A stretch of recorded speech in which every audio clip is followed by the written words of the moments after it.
এই মাঠে দালান কোঠা আছে, এখানে বেড়া আছে, সামিয়ান আছে, পর্দা আছে, তাবু আছে, কিচ্ছু নাই। লক্ষ লক্ষ নারী আর পুরুষ পাশাপাশি শুয়ে থাকে, তাও সুবহানাল্লাহ কইতে ইচ্ছা করে না। সারা রাত জনে জনে পুলিশ পাহারাদার নাই। কিরকম মেয়ে এলো, চাঁদের সৌন্দর্য হার মানায় দিতে পারে এরকম সুন্দরী, এরকম সুন্দরী নারী, সুদর্শন পুরুষ পাশাপাশি রাস্তার ধারে মরুভূমির ভিতরে সারা রাত কাটাচ্ছে।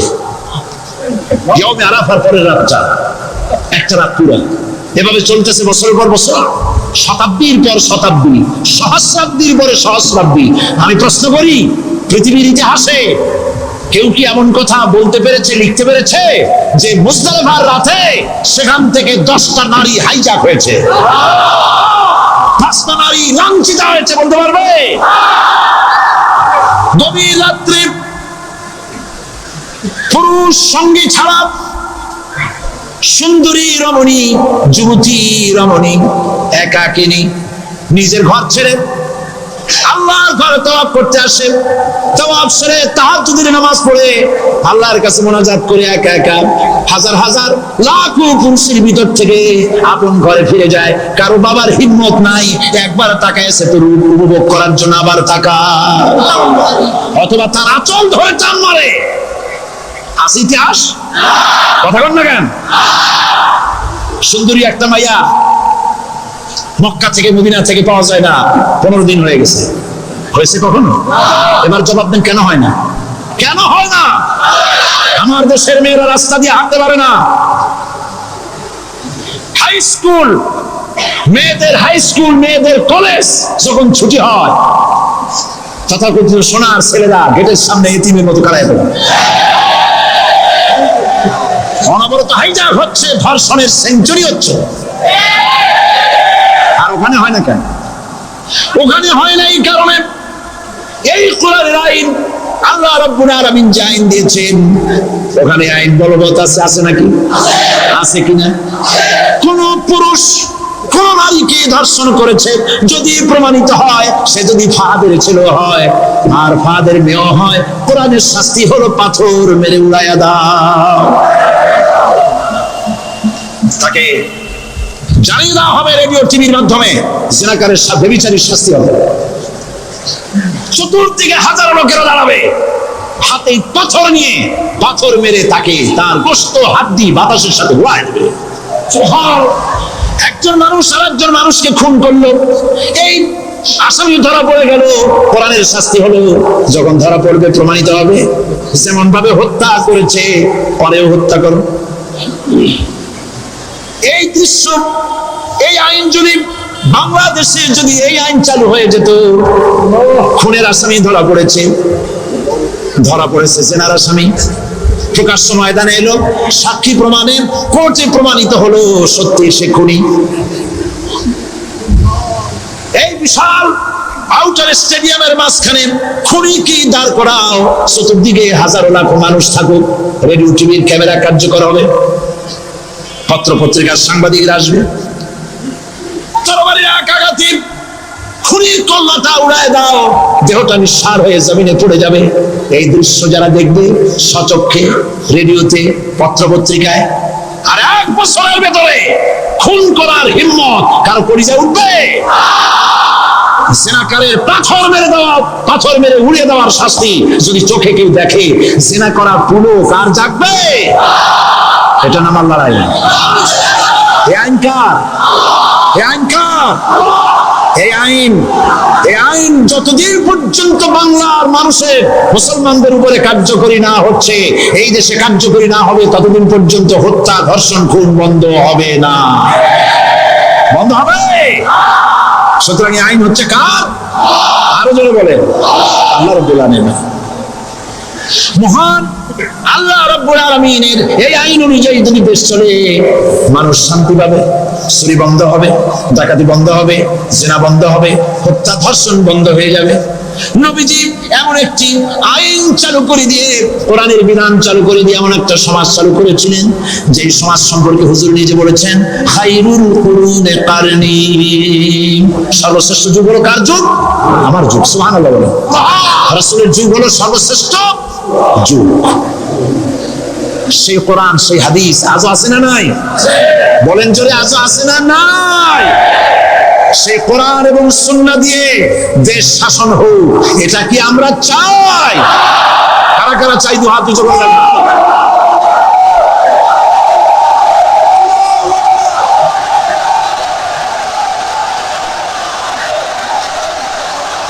আরে ভাই, আপনারা দাঁড়ায় গেলেন কেন? বসেন বসেন। আমি তো একটা স্লোগান দিতে বললাম। হাত দেখতে চাইছি আমি, মাথা দেখতে চাই নাই। এই সুযোগে কোমরটা সোজা করে নিলেন। আচ্ছা বসেন, আর মহব্বতের সাথে জিকির করেন, লা ইলাহা ইল্লাল্লাহ।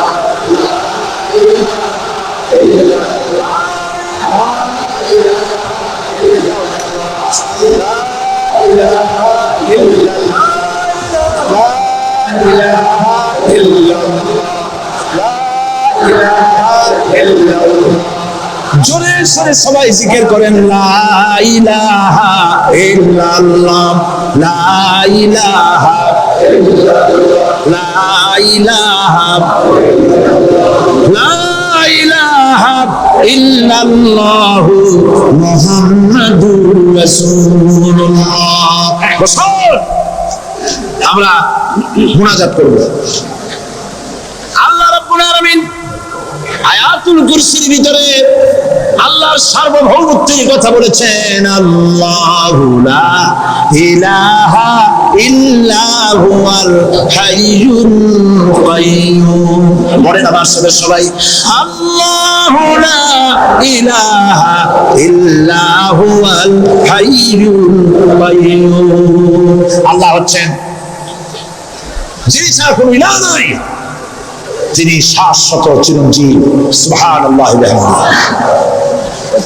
আগামীকাল এর বাকি অংশ আমি আপনাদের সামনে আলোচনা করব ইনশাআল্লাহ। জোরে বলেন ইনশাআল্লাহ। দাঁড়ানো বাইরে বসেন। আপনাদের পাশে যারা দাঁড়িয়েছেন অনুরোধ করে বসায় দেন। বলেন যে আর 5 মিনিট বসেন, আল্লাহর রাস্তায় হাঁটেন না। হ্যাঁ বলেন, বলেন আপনারা যে আল্লাহর রাস্তায় হাঁটেন না, বসেন, সবাই বসেন। এত বড় মাহফিলে মুনাজাত, সুবহানাল্লাহ বলেন। চট্টগ্রামের ইতিহাসের শ্রেষ্ঠ মাহফিল, চিল্লায় বলেন সুবহানাল্লাহ।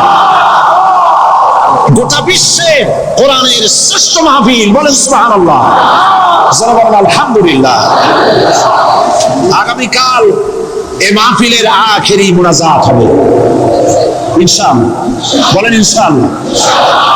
আমি আন্তরিকভাবে দুঃখিত, প্রতি বছর আমার মা বোনদের জন্য, চট্টগ্রামবাসী আমার মা বোনদের জন্য আলাদাভাবে তাদের প্রশ্নের উত্তর দেই এবং তাদের সামনে কোরআন হাদিসের কথা আলাদাভাবে বলি। এবছর দিন কম হয়ে গেল বলে মহিলারা, মা বোনেরা বঞ্চিত হয়ে গেলেন। শিশু কিশোরদের জন্য আলাদাভাবে সমাবেশ করা হয়, তাও বঞ্চিত হয়ে গেল। এই বিশাল তাফসীরুল কোরআন মাহফিলের বরকত থেকে চিটাগংবাসীকে যারা বঞ্চিত করলো, আল্লাহ তাদের হেদায়েত নসিব করে দিয়ে। যদি হৃদয় থাকে, যদি হৃদয় বলে কিছু থাকে, বিবেক বলে যদি কিছু থাকে, আর শরীরে যদি মুসলমানের পিওর রক্ত থাকে, তাহলে বাড়ি বসে অনুশোচনা করা উচিত, চোখের পানি ফেলানো উচিত ওই সব লোকের যারা এই বরকতপূর্ণ মাহফিলকে বাধা দিয়েছে। আর যাদের কলজের মধ্যে আল্লাহ মোহর মেরে দিয়েছে, এগুলোর তো হেদায়েত হবে না। যাদেরকে আল্লাহ পাক তৈরি করেছেন জাহান্নামের জন্য, ওদের কাছে মাহফিল অসহ্য, সহ্যই হবে না। নাউজুবিল্লাহ বলে। চট্টগ্রামবাসীর জন্য তাফসীরুল কোরআন মাহফিল নিয়ামত। এই নিয়ামত কিয়ামত পর্যন্ত আল্লাহ টিকায় রাখুন, বলি আমিন। আগামীকালের আখেরি মোনাজাতে সমস্ত মুসলমান চতুর্দিক থেকে আল্লাহ পাকের নারা লাগাতে লাগাতে আসবেন। আল্লাহু আকবার। গোটা চট্টগ্রাম, গোটা চিটাগাং শহর আগামীকাল কোরআনের মিছিলের শহর হবে ইনশাআল্লাহ।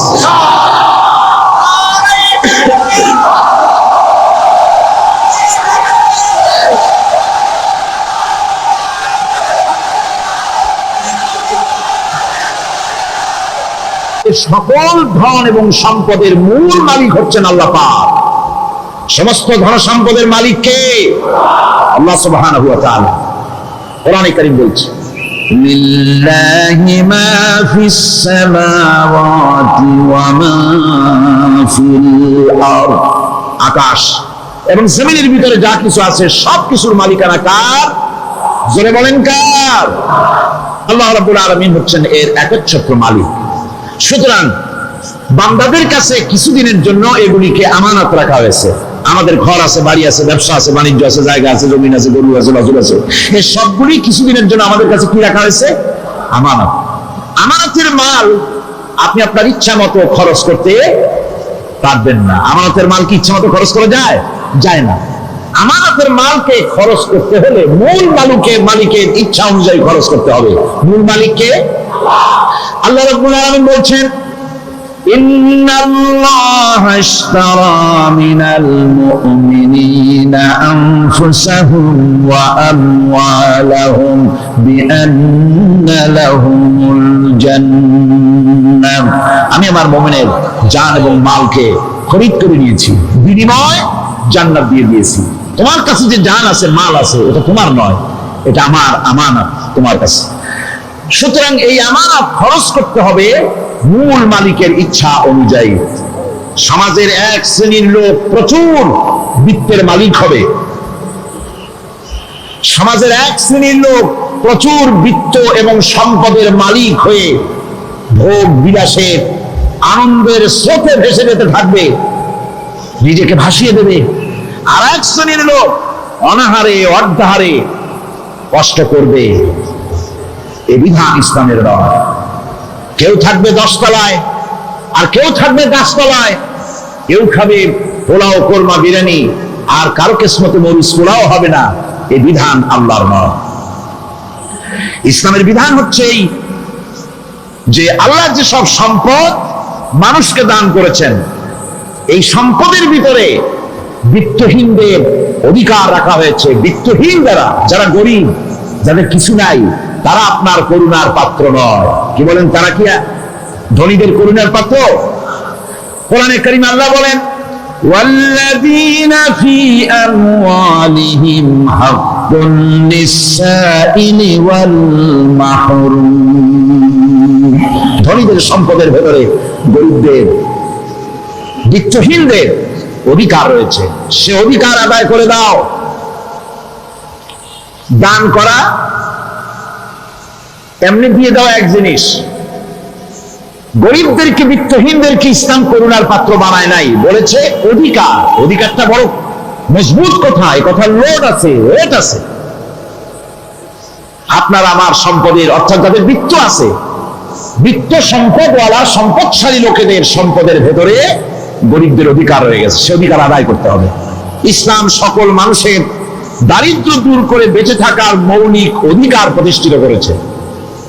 রাসূল করিম সাল্লাল্লাহু আলাইহি ওয়াসাল্লাম বলেছেন লাইসা লি ইবনি আদম হাক্কুন সিওয়া হাযিহিল খিসাল বাইতুন ইয়াসকুনুহু ওয়া সাওবুন ইওয়ারি আওরাতাহু ওয়া জালফাল খুবজ ওয়াল মা। আখরাজাহু তিরমিজি। তিরমিজি শরীফের হাদিসের ভিতরে এসেছে রাসূল করিম সাল্লাল্লাহু আলাইহি ওয়াসাল্লাম বলেছেন প্রত্যেকটি বনি আদমের তার বাস করার জন্য একটা গৃহ এবং লজ্জা ঢাকার জন্য, শীত নিবারণের জন্য তার বস্ত্র, আর ক্ষুধা মিটাবার জন্য তার পানি আর রুটি ইত্যাদির ব্যবস্থা করতে হবে। চাই সে মুসলমান হোক আর হিন্দু হোক আর খ্রিস্টান হোক, বনি আদম, আদমের সন্তান যে মানুষ, যে তার এই অধিকার ইসলাম প্রতিষ্ঠিত করেছে। আজ বলা হচ্ছে খাদ্য বস্ত্র বাসস্থান সমাধান দেবে অমুকরা তমুকরা, এরকমের স্লোগান হয় না? ওরা দিতে পারবে না, ওরা দিতে পারে নাই। খাদ্য বস্ত্র শিক্ষা চিকিৎসা বাসস্থানের গ্যারান্টি দিয়েছে কোরআন, দিয়েছে আল্লাহ রসুল জনাব মুহাম্মদ রাসূলুল্লাহ সাল্লাল্লাহু আলাইহি ওয়াসাল্লাম। ইসলাম অর্থনৈতিক নিরাপত্তার জন্য যে সব পন্থা অবলম্বন করেছে সেটা হচ্ছে যে সমাজের কর্মক্ষম সকল ব্যক্তি রুজির জন্য পরিশ্রম করবে, কেউ বসে থাকতে পারবে না। এটা হচ্ছে ইসলামের নিয়ম, কেউ বসে থাকতে পারবে না।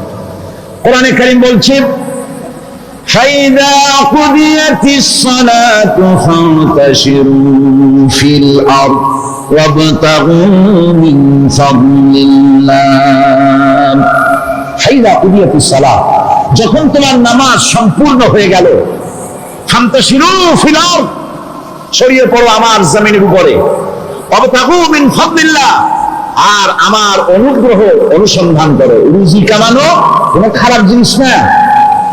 কেউ মনে করে সারাদিন বসে বসে আল্লাহর জিকির করব, কেউ দুনিয়াটারে ঝামেলা মনে করে জঙ্গলে চলে যেতে চায়। এটা নিয়ম না। আপনি বসে থাকতে পারবেন না, আপনাকে কাজ করতে হবে। রুজি কামাই করাটাকে কোরআনে কারিমে এতটা সম্মান দিয়েছে যেটাকে ফদলুল্লাহ বলা হয়েছে। ফদলুল্লাহ এটা আল্লাহর অনুগ্রহ, সুবহানাল্লাহ বলেন। এটাকে ফদলুল্লাহ বলা হয়েছে, এটা জিনাতুল্লাহ বলা হয়েছে। আপনি যে কাপড় চোপড় ব্যবহার করেন, এই কাপড় চোপড়ের ব্যাপারে আল্লাহ পাক প্রশংসা করেছেন, কাপড় চোপড় সুন্দর করতে বলেছেন। তারপরে রুজি রোজগার হালাল করতে বলা হয়েছে এবং রুজি কামাবার ব্যাপারে হালাল ভাবে রুজি কামাবার জন্য ইন্সপিরেশন দেওয়া হয়েছে কোরআন এবং হাদিসে। রাসূল করিম সাল্লাল্লাহু আলাইহি ওয়াসাল্লাম বলেছেন, আল কাসিবু হাবিবুল্লাহ, সহজতে যে উপার্জন করে সে আল্লাহর বন্ধু।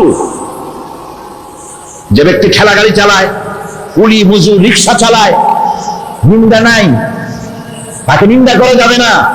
রিকশাওয়ালা একটা গুরুত্বপূর্ণ দায়িত্ব পালন করছে। কুমার, কামার, তাঁতি, জেলে, ধোপা, নাপিত সবাই কাজ করছে। প্রত্যেক কাজের সম্মান ইসলাম দেয়, সুবহানাল্লাহ। সমস্ত কাজের সম্মান আছে, শুধুমাত্র সম্মান নাই চুরির কাজের, ডাকাতির কাজের, সন্ত্রাসের কাজের, চাঁদাবাজির কাজের, মাস্তানির কাজের। এই সব কাজ নিন্দনীয় এবং এই সব কাজ নিতান্ত বাজে কাজ। এ কাজের কোনো সম্মান নাই। সম্মান হচ্ছে নিজের হাতে কামাই করে সারাদিনে এক মুঠো খাবারও যদি খান, আপনার খাবারের চাইতে হালাল খাবার কারো হতে পারে না। আল্লাহর বন্ধু সোজা কথা না। আল কাসিবু হাবিবুল্লাহ, সহজ উপার্জনের এত দরকার। সেজন্য অর্থনৈতিক নিরাপত্তার জন্য সমাজের প্রত্যেকটি কর্মক্ষম লোককে কাজ করতে হবে। কি করতে হবে? নামাজ পড়া হয়ে গেছে, এখন আর বসে থাকা চলবে না। নেমে পড়ুন কাজের জন্য, আল্লাহর অনুগ্রহ অনুসন্ধান করুন। এরপরে আল্লাহ পাক বলছেন, আমার অনুগ্রহ রুজি কামাও, আর রুজি কামাবার সময় ওয়াজকুরুল্লাহ যিকরান কাসীরা লাআল্লাকুম তুফলিহুন। আর জিকির করবা আমার বেশি, আমার জিকির করবা। বলা হচ্ছে রুজি অনুসন্ধান করো, আর বলা হচ্ছে আমার জিকির করো। জিকির আর রুজি সন্ধানের ভিতরে সামঞ্জস্য কি? সামঞ্জস্যটা হচ্ছে এই যে আপনি যখন আপনাকে বেশি করে জিকির করতে হবে। জিকির মানে কি? স্মরণ করা। জিকির মানে কি? স্মরণ করা। আল্লাহকে স্মরণ করেন। রুজি যখন কামাতে যাবেন স্মরণ করবেন কারে? চিল্লা এখন কারে? আপনি রুজি কামাবার জন্য চাকরি করতেছেন, অফিসে বসে যদি আল্লাহ রাব্বুল আলামিন আপনার স্মরণে থাকে তাহলে ঘুষ খাওয়া আপনার জন্য সম্ভব হবে না। কথা ঠিক কিনা? আল্লাহ পাক বলছেন, রুজি কামাবার জন্য তুমি যে পরিশ্রম করবে, ওই পরিশ্রমের সময় বেশি বেশি জিকির করো, আমারে স্মরণ রাখো। অফিসে বসে যখন তুমি কাজ করবে, আমি যদি স্মরণে থাকি তাহলে তুমি ঘুষ খাইতে পারবে না। তুমি জমিন চাষ করবে, জমিন চাষ করার সময় আমি যদি তোমার স্মরণে থাকি, জমিনের আইল ঠেলা তোমার পক্ষে সম্ভব হবে না। যত রকমের রুজি রোজগারের পথ আছে, আমাকে স্মরণ করো, খারাপ পথ থেকে বাঁচো, হালাল ভাবে রুজি কামাও। হালাল রুজির ভিতরে আল্লাহ রাব্বুল আলামিন বরকত দিয়ে দিবেন। কাজ করার জন্য বলা হয়েছে। রাসূল করিম সাল্লাল্লাহু আলাইহি ওয়াসাল্লাম বলেছেন, ইজা সাল্লাইতুমুল ফাজরা আলা তানুমু আন তালবি আরযাকুকুম। ফজরের নামাজ পড়া হয়ে গেছে, ঘুমায় না। আমাদের একটা আম অভ্যাস হয়ে গেছে ফজরের নামাজ পড়ে ঘুমানো। হাদিস শরীফে বলা হচ্ছে ফজরের নামাজ পড়া হয়ে গেছে, ঘুমায়ও না, রুজি তালাশ করো, রিজিক তালাশ করো, নিজের সাহায্য করো, অন্যকে সাহায্য করো, নিজের সংসারের জন্য কাজ করো, অন্যের জন্যও করো। হালাল ভাবে রুজি কামাই করে বউকে একটা ব্লাউজ কিনে দিয়েছেন, একটা শাড়ি কিনে দিয়েছেন, বাচ্চাকে ক্লাসের বই কিনে দিয়েছেন, বাজার থেকে মাছ তরি তরকারি কিনে অক্ষম ব্যক্তিদেরকে সহযোগিতা করবে, যারা নাকি উপার্জন করতে পারে না ওই জাতীয় লোকদেরকে তারা সহযোগিতা করবে। ওয়ায়াকফুলু গানিয়ুহুম ফাকিরাহুম, সেই সমাজের যারা নাকি সামর্থ্যবান তারা রোজগার করবে এবং গরিবদেরকে সহযোগিতা করবে। আল্লাহর নবী বলেছেন সে ব্যক্তি মুমিন নয়, সে ব্যক্তি মুমিন নয়, সেই ব্যক্তি মুমিন নয়। সাহাবায়ে কিরাম হতচকিত হয়ে উঠলেন, প্রশ্ন করলেন নবীজি কোন ব্যক্তি মুমিন নয়? আল্লাহর নবী বলেন যেই ব্যক্তি পেট পুরে আরাম করে ঘুমায় গেল এ কথা জানার পর যে তার প্রতিবেশী না খেয়ে শুয়ে আছে, ক্ষুধার যন্ত্রণায় কাতরাচ্ছে, এ কথা জানার পরে সেই মুসলমান ব্যক্তি আরাম করে পেট ভরে খেয়ে ঘুমায়, সে কখনো মুমিনের দাবি করতে পারে না, মুমিন হতে পারে না। কত বড় কথা! ইসলাম মানুষকে তাগিদ করেছে তার প্রতিবেশীর উপরে লক্ষ্য রাখার জন্য, তার প্রতিবেশীকে লক্ষ্য রাখার জন্য, গরিব মানুষের প্রতি লক্ষ্য রাখার জন্য। রাসূল করিম সাল্লাল্লাহু আলাইহি ওয়াসাল্লাম বলছেন আইয়ু রাজুলিন মাতা দিয়ান বাইনা আগনিয়ায় ফাকাদ বারিয়াত মিনহুম জিম্মাতুল্লাহি ওয়া রাসূলুহু। আল্লাহর নবী বলেন কোন ধনী ব্যক্তিদের মাঝে কোন গরিব প্রতিবেশী যদি না খেয়ে মারা যায় তাহলে ওই এলাকার বিত্তশালী লোকদের সাথে আল্লাহর সমস্ত সম্পর্ক, রাসূলের সব সম্পর্ক ছিন্ন হয়ে যায়। কে বলতে পেরেছে এত বড় কথা? মানুষের অর্থনৈতিক নিরাপত্তার জন্য কত বড় কথা বলেছে ইসলাম, বলেছে বিশ্বনবী জনাবে মুহাম্মদ রাসূলুল্লাহ সাল্লাল্লাহু আলাইহি ওয়াসাল্লাম। আল্লাহ রাব্বুল আলামিন বলেন ধনীদের হাতে যেন সম্পদগুলি পুঞ্জীভূত হয়ে না যায়, কাইলা ইয়াকুনা দুলাতাম বাইনাল আগনিয়াই মিনকুম, তোমাদের ধনীদের হাতে যেন সম্পদগুলি, সমাজের সম্পদগুলি যেন পুঞ্জীভূত না হয়, সেগুলি বরং ছড়িয়ে আস্তে করে যেন সমস্ত গরিব যেন সাধারণের কাছে যেতে পারে সে ব্যবস্থা করতে হবে। যাকাত প্রদানের মাধ্যমে ধনীদের কাছ থেকে নিয়ে গরিবদেরকে দিয়ে দিতে হবে। আর বুখারী শরীফের সারা ফাথুল বারীতে হাফেজ ইবনে হাজার আসকালানী রাহিমাহুল্লাহ তিনি বলেছেন যাকাত যদি ধনীরা না দেয়, যদি কেউ দিতে বাধা দেয়, ফামানিমতানা উখিযাত বিহি কাহরাম, যদি যাকাত না দেয় জবরদস্তি করে যাকাত আদায় করে নিবে গভর্নমেন্ট, যাকাত দিতেই হবে।